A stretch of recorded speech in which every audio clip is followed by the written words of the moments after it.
It was leaders of the Congress party who fought the British, who spent years in jail.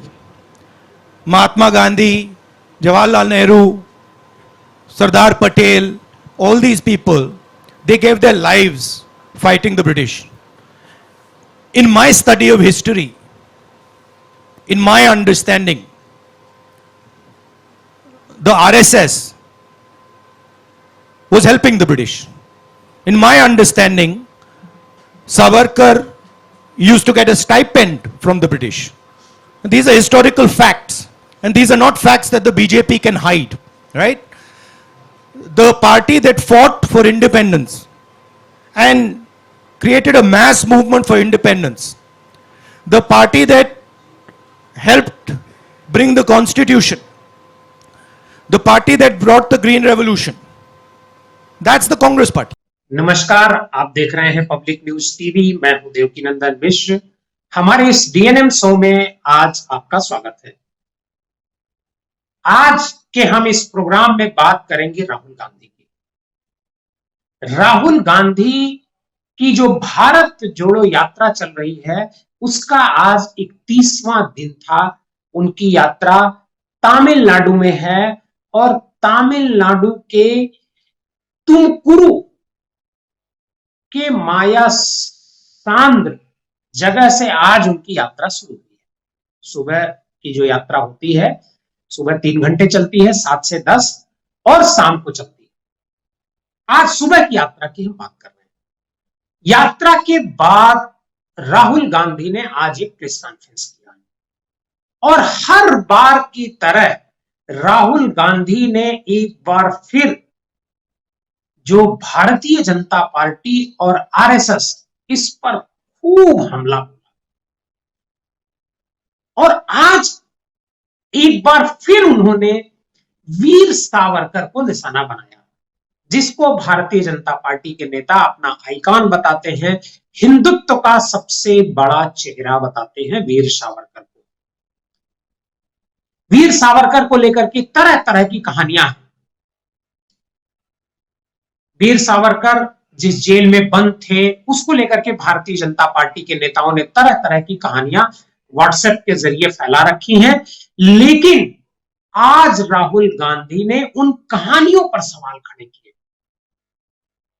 आज के इस programme में हम आपको बताएंगे कि राहुल गांधी आखिर वीर सावरकर और आरएसएस पर क्यों हमलावर हैं, और क्या ये जो हमला है वो उनको 2024 में जीत का एक रास्ता दिखाएगा।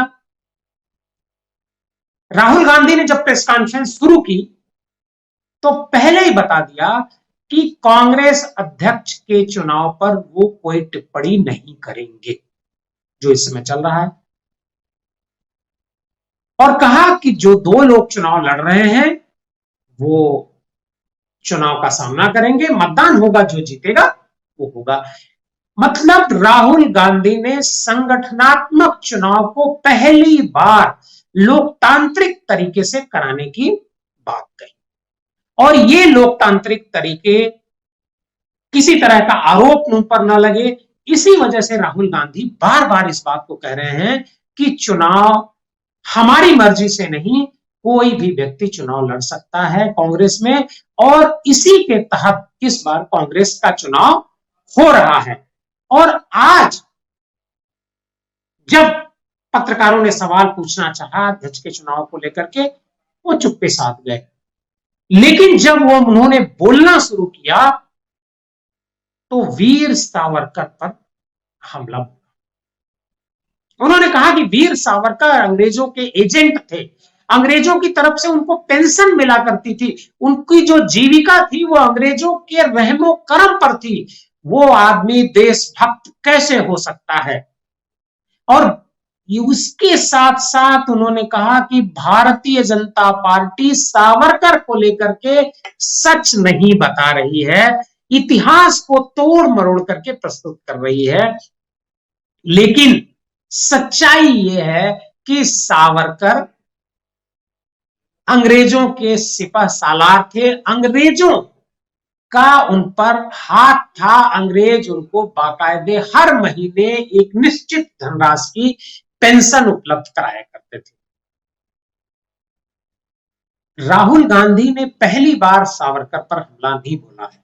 आज से करीब 3 साल पहले जब वो ईडी के सामने प्रस्तुत हो रहे थे, उनसे पूछताछ हो रही थी नेशनल हेराल्ड केस में, जब उन पर तरह तरह के आरोप लग रहे थे, तब भी उन्होंने कहा था कि मैं सावरकर नहीं हूं, मैं राहुल गांधी हूं, मैं माफी नहीं मांगूंगा। ये उनके इस बयान की खूब चर्चा हुई थी, टेलीविजन पर इसकी खूब चर्चा हुई थी, घंटों तक मीडिया में इसको लेकर के बहस हुई थी। क्या सावरकर ने, उसी समय यह बात उठी कि क्या सावरकर ने माफी मांगी थी अंग्रेजों से? जो कुछ इतिहासकार कहते हैं कि सावरकर ने अंग्रेजों से माफी मांगी थी। उसी इतिहासकारों में से एक हैं अशोक कुमार पांडे, वो भी कहते हैं कि सावरकर ने अंग्रेजों से माफी मांगी थी, कई बार माफी मांगी थी। लेकिन राहुल गांधी कहते हैं कि मैं सावरकर नहीं हूं, मैं माफी नहीं मांगूंगा। तो आप समझ सकते हैं कि राहुल गांधी सावरकर पर क्यों हमलावर है। वो भारतीय जनता पार्टी को कटघरे में खड़ा करना चाहते हैं सावरकर के बहाने। वो चाहते हैं कि सावरकर को लेकर के जब बहस होगी, सावरकर जब देश के खिलाफ काम करते हुए नजर आएंगे, लोगों के जेहन में एक बात पैदा होगी कि सावरकर भारत के लिए नहीं, हिंदुस्तान की आजादी के लिए नहीं, बल्कि अंग्रेजों के लिए लड़ रहे थे, अंग्रेजों के सिपहसालार थे, तो इससे भारतीय जनता पार्टी की क्रेडिबिलिटी गिरेगी। आज जो प्रेस कॉन्फ्रेंस थी, राहुल गांधी को बताना चाहिए था कि वो ये यात्रा क्यों कर रहे हैं। उन्होंने इसका जिक्र किया, लेकिन जितने विस्तार से वो भारतीय जनता पार्टी पर हमला कर रहे थे, उतने विस्तार से अपनी यात्रा का और कांग्रेस अध्यक्ष के चुनाव को लेकर के उन्होंने बोलना उचित नहीं समझा। आखिर क्यों? क्या सावरकर पर हमले बोलकर राहुल गांधी भारतीय जनता पार्टी को 2024 के चुनाव में घेर पाएंगे, या इधर जो 8 विधानसभा राज्यों में चुनाव होने हैं, क्या वहां भारतीय जनता पार्टी को वो मात दे पाएंगे? राहुल कहते हैं कि ये विचारधारा की लड़ाई है। राहुल गांधी साफ साफ कहते हैं कि मेरी समझ में नहीं आ रहा है कि आरएसएस अंग्रेजों की मदद कर रहा था और सावरकर को अंग्रेजों से स्टाइपेंड मिला।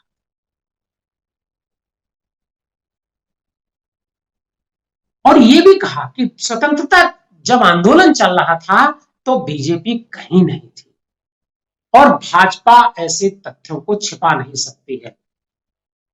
कांग्रेस के नेताओं ने आजादी के लिए लड़ाई लड़ी, इसमें कोई दो राय नहीं है कि राहुल गांधी के दादा जवाहरलाल नेहरू ने अंग्रेजों के खिलाफ लड़ाई लड़ी, सालों तक वो जेल में रहे। देश के कई जेलों में जवाहरलाल नेहरू को बंद अंग्रेजों ने किया था, इसमें कहीं कोई दो राय नहीं। लेकिन भारतीय जनता पार्टी जिस तरीके से राष्ट्रवाद, मतलब राष्ट्र की हितैषी भारतीय जनता पार्टी है, ऐसा वो साबित करने की कोशिश में हमेशा लगी रहती है। राहुल गांधी शायद इसी पॉइंट को उठाना चाहते हैं कि असली राष्ट्रवादी हम हैं, क्योंकि अंग्रेजों से भारत को आजाद कराने में हमारी भूमिका थी, हमारे पुरखों की भूमिका थी, हमारे पार्टी के लोगों की भूमिका थी। शायद राहुल गांधी ये लोगों के मानस पर बैठाना चाहते हैं, इसी वजह से वो आरएसएस, बीजेपी और सावरकर तीनों को आजादी के आंदोलन तक ले जाना चाहते हैं। वो चाहते हैं कि लोग जाने कि आजादी के आंदोलन में भारतीय जनता पार्टी का क्या योगदान था, क्योंकि भारतीय जनता पार्टी अपने तरीके से तथ्यों को प्रेस करती है, व्हाट्सएप के जरिए ग्रुप्स में भेजती है, गोदी मीडिया के जरिए प्रचार करती है, इस बात को राहुल गांधी जानते हैं। तो राहुल गांधी चाहते हैं कि हम पब्लिक में ये बात जाए कि देश को आजाद कराने में भारतीय जनता पार्टी की नहीं बल्कि कांग्रेस की भूमिका थी।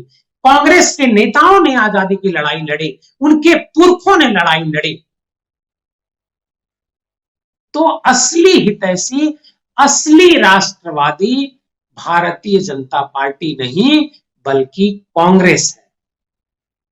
शायद यही वजह है कि राहुल गांधी बार बार वीर सावरकर और आरएसएस को कटघरे में खड़ा करते हैं। भारतीय जनता पार्टी पर भी उतना नहीं बोलते हैं जितना वो आरएसएस के बारे में बोलते हैं और वीर सावरकर के बारे में बोलते हैं। अब सवाल ये उठता है कि भारतीय जनता पार्टी इसको किस तरीके से लेती है।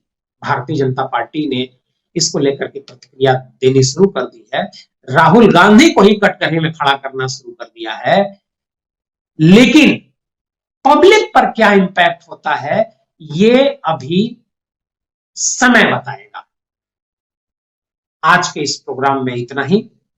आप हमारे साथ बने रहिए, पब्लिक न्यूज टीवी पर हमारे प्रोग्राम देखते रहिए और चैनल को लाइक कीजिए, सब्सक्राइब कीजिए। हम रोज किसी न किसी मुद्दे पर हम आपसे चर्चा जरूर करेंगे, रूबरू होंगे। बहुत बहुत धन्यवाद।